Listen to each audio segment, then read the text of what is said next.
5 brand new books are shaking up September 2025. From dark thrillers to magical mysteries and bold social commentary, these reads will grab your attention. Let's dive in. Number 1.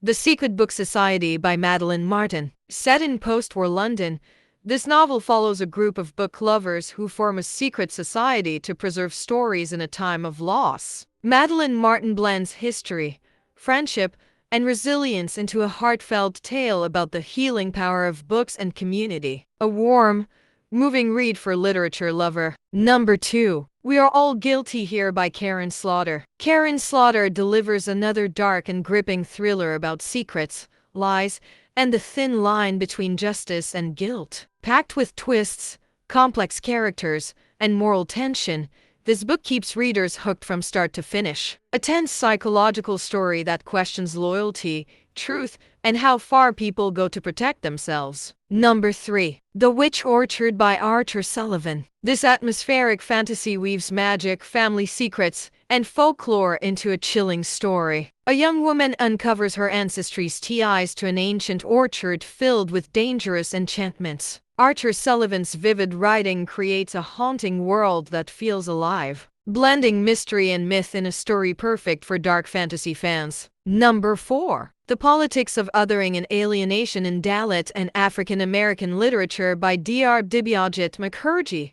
This book is a comparative analysis of Africa America and Dalit Bahuyan literature. It seeks to trace the root of racism and casteism exploitation of USA and India respectively by manifesting the structure of similarity in the two genres as well as highlighting the qualitative differences. This work serves as an example of the solidarity between the two communities seeking an annihilation of a coercive hegemony. Today, we're joined by Dr. Dibyajit Mukherjee, author of The Politics of Othering and Alienation in Dalit and African American Literature. Let's hear his thoughts on this powerful book. Thank you very much.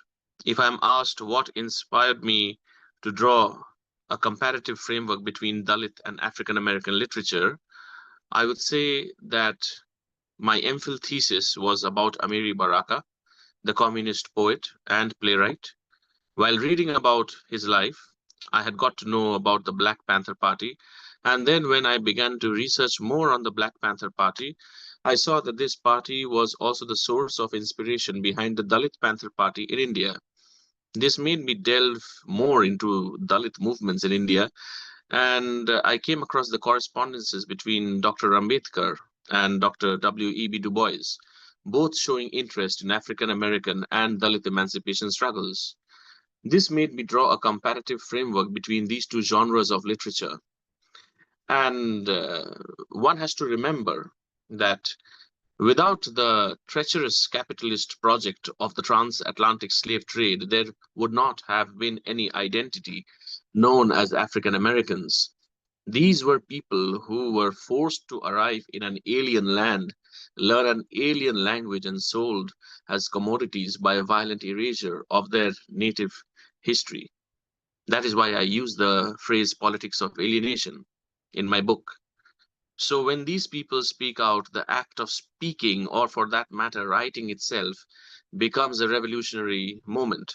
It helps us to view American history, as most of the American marketing is done in a very benign manner, representing that the USA is a beacon of freedom. However, African American literature helps us see the darker aspects and makes one question the so-called oldest democracy. In this sense, it is an act of resistance.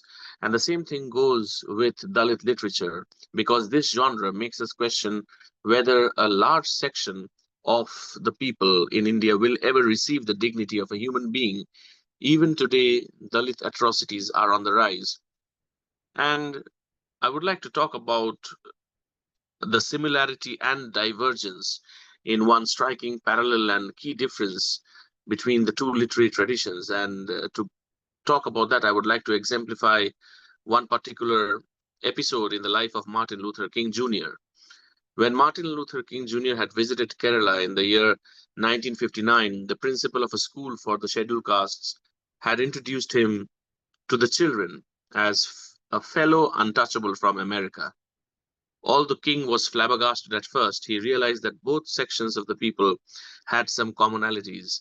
The similarity lies in the fact that both Dalit people and African American people in the USA have been exposed to the malicious inhumanity and have faced abominable humiliations by the narrative of Brahminical and white supremacist hegemony. Now, in my book, The Politics of Othering and Alienation in Dalit and African American Literature, I have highlighted this difference. This difference, however, is that while Dalits, the people oppressed by the Chaturvarna structure of the Brahminic narrative, the people categorized as SC, ST, OBC, make up majority of the people in the so-called Hindu society. African Americans, on the other hand, are a minority in the United States of America.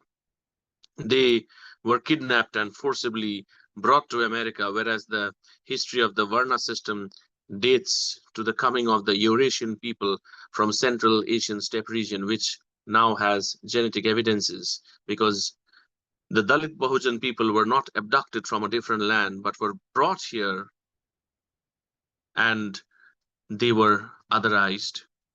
And this particular gesture, so my book acts as a gesture of solidarity. And this gesture of solidarity is done by juxtaposing Dalit and African American literary traditions.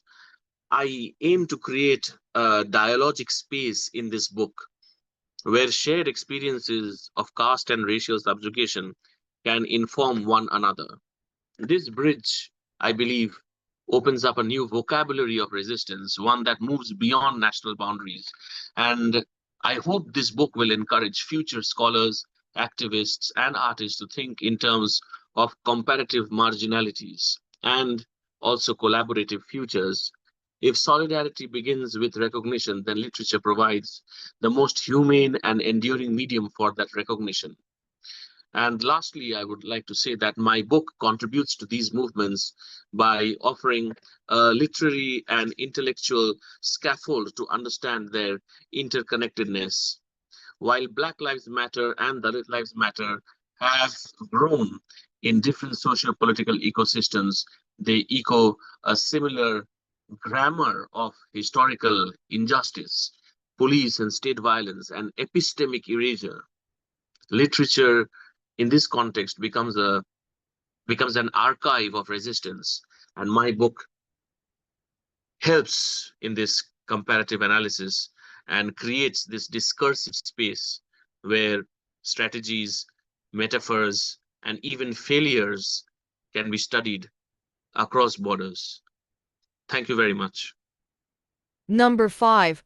Too Old for This by Samantha Downing. Samantha Downing's latest is a razor-sharp thriller about reinvention and revenge. Following a protagonist who refuses to fade quietly into middle age, the novel delivers shocking twists and a sly commentary on age, power, and ambition. It's wickedly entertaining, full of tension, and proves you're never too old to start over.